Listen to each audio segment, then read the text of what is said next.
Assalamualaikum warahmatullahi wabarakatuh. Saya Lailatul Rahma dari kelas B2 dengan NIM 040203210061 akan menjelaskan salah satu teori konseling yakni psikodinamika.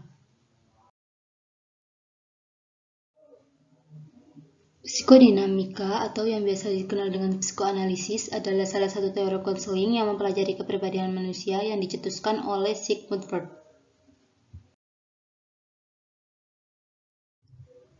Sigmund Freud lahir pada 6 Mei 1856 dan meninggal pada 23 September 1939.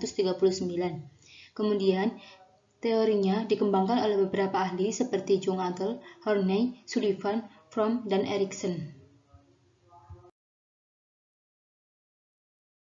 Freud memandang sifat manusia sebagai suatu yang dinamis dengan transformasi dan pertukaran energi di dalam kepribadiannya. Manusia mempunyai pikiran sadar, pikiran tersadar, dan pikiran bawah sadar. Menurut pandangan Freud, kehidupan manusia dipengaruhi kebutuhan dan dorongan biologis dan oleh peristiwa pada tahap-tahap psikoseksual yang terjadi selama 5 tahun pertama kehidupan. Tahap psikoseksual meliputi fase oral, fase anal, fase falik, fase laten, fase pubertas, dan fase genital atau dewasa.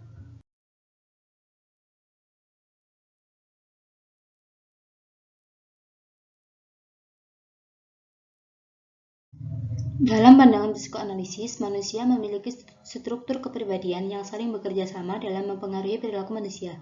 Struktur kepribadian tersebut terdiri dari ID, ego, dan superego. Freud mengatakan bahwa untuk menyalurkan dorongan-dorongan primitif yang tidak bisa dibenarkan oleh superego, ego mempunyai cara-cara tertentu yang disebut sebagai mekanisme pertahanan. Mekanisme pertahanan ego membantu individu mengatasi kecemasan dan mencegah terancamnya ego. Beberapa bentuk mekanisme pertahanan ego yaitu penyangkalan, proyeksi, fiksasi, regresi, rasionalisasi, sublimasi, displacement, represi, dan formasi reaksi.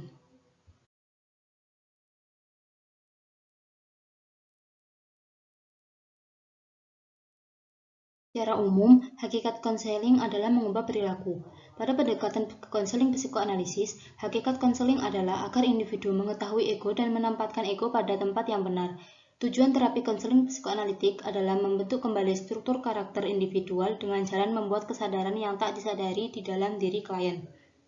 Proses terapeutik difokuskan pada upaya mengalami kembali pengalaman-pengalaman masa lampau.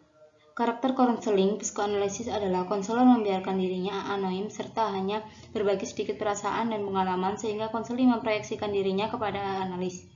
Serta konseli harus bersedia terlibat dalam proses konseling yang insensitif dan berjangka lama serta mengikuti setiap tahap konseling.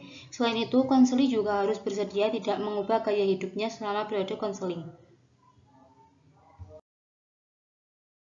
Dalam proses konseling psikoanalisis terdapat beberapa tahap, yaitu tahap pembukaan, pengembangan transferensi, bekerja melalui transferensi, dan resolusi transferensi. Dengan menggunakan teknik-teknik konseling yaitu asosiasi bebas, resistensi, transferensi atau pemindahan perasaan dan sikap, interpretasi, tafsir mimpi, analisis kepribadian, dan hipnosis. Demikianlah sedikit penjelasan mengenai konseling psikoanalisis. Kurang lebihnya saya mohon maaf. Wassalamualaikum warahmatullahi wabarakatuh.